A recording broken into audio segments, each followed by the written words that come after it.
For 300,000 years, humans did not have a word for cheating. Not because everyone was faithful, because the idea itself did not exist yet. There was no marriage to betray, no vow to break, no ring to take off before walking into the wrong room. There was just a man and a woman who chose to share one fire, and either one of them could walk away from it whenever they wanted. Picture the world they actually lived in. A group of 30 or 40 people moving together across open land. You sleep within arm's length of your neighbors. Every glance is seen. Every touch is noticed. Every night spent near the wrong person is remembered by everyone around you. There is nowhere to hide a secret because there are no walls, and nobody owns anyone. A partner is not something you keep. It is someone who chooses to stay. This is how human beings lived for more than 90% of our time on this planet. A man and a woman would find each other, build one shelter, feed one fire. He would come back from the hunt with meat across his shoulders. She would have roots and berries already gathered. At night, they slept close, their children tucked between them against the cold. The bond was real, and it was deep. Out of every 100 species of mammal on Earth, only 3 or 4 form a lasting pair bond at all. We are one of the rare few. But did that bond last a lifetime? We tend to believe that lifelong marriage is the ancient, natural state of things, that pairing up and splitting apart is something modern, something broken. The real story runs the other way.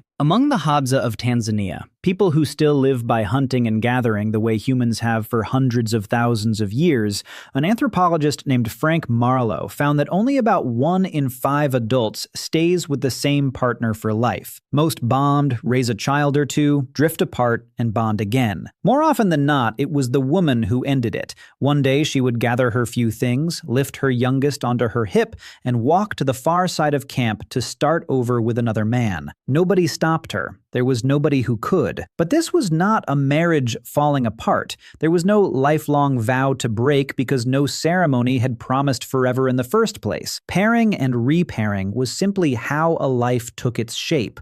Loyalty was real. Loyalty for one whole lifetime was the rare and remarkable thing. And earning that partner was no small task. A young man who wanted one particular woman had to move in with her family and go to work for them. Hunting, dragging kills back to their fire, day after day, season after season. She watched him do it, so did her parents. Only when they were satisfied, sometimes after years, was she his. And if they never were, he walked away with nothing. Courtship was a long audition, and the price of entry was meat. But was it always just one man and one woman? An anthropologist named George Murdoch gathered records on more than 1,000 human societies from every corner of the world. In 8 out of 10, a man was allowed more than one wife. The lifelong couple, one partner and no other, was not the default setting of the human species. It was the rare exception. When a man did have 2 partners, he was almost always a great hunter or a respected elder, someone who could feed 2 families instead of 1. But even that was uncommon. Most men were lucky to hold on to one partner at all. And what separated one man from another came down to a single thing. It did not matter how tall or handsome he was. A man who could not hunt was a man no woman would choose. He was worth what he could carry home and nothing more. Among the Aceh of Paraguay, the best hunters fathered close to twice as many children as everyone else. The man who walked back into camp with meat on his shoulders again and again was the one women chose and chose again. A poor hunter could go a whole life without being picked. None of this made the bond between partners a calm thing. You fell in love packed shoulder to shoulder with everyone you knew. A rival was always one fire away. And here is what most people never learn about. The deadliest force inside those early camps was not hunger. Not predators, not the enemy tribe over the hill.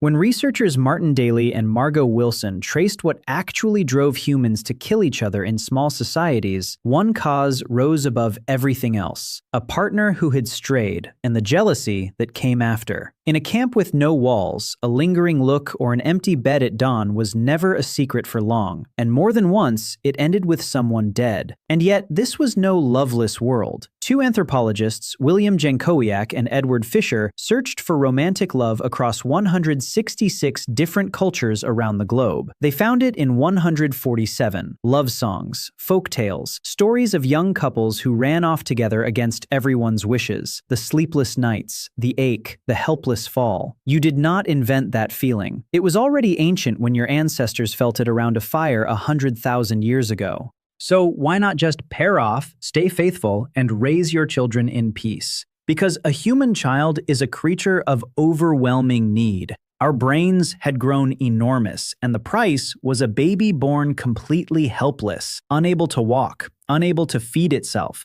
unable to survive a single day alone. And it stayed that way for years. No couple could carry that weight on their own, not with predators in the dark and hunger always one bad week away. It took more than 2 people to keep a single child alive, and even with help, close to half of all children never reached the age of 15. Another provider meant more meat, more protection, more eyes around the fire. That was not a luxury. It was the thin line between a child who survived and one who did not. And some peoples took this further than you might believe. Along the rivers of Venezuela live a people called the Bari. The Bari were certain that a child could have more than one biological father, that every man a woman was with in the months before the birth had contributed something to the baby growing inside her. So a Bari woman would openly take a second man, and the whole community accepted both as the child's fathers. When the baby came, 2 men would crouch beside the newborn, both claiming it as their own, one bringing fish from the river,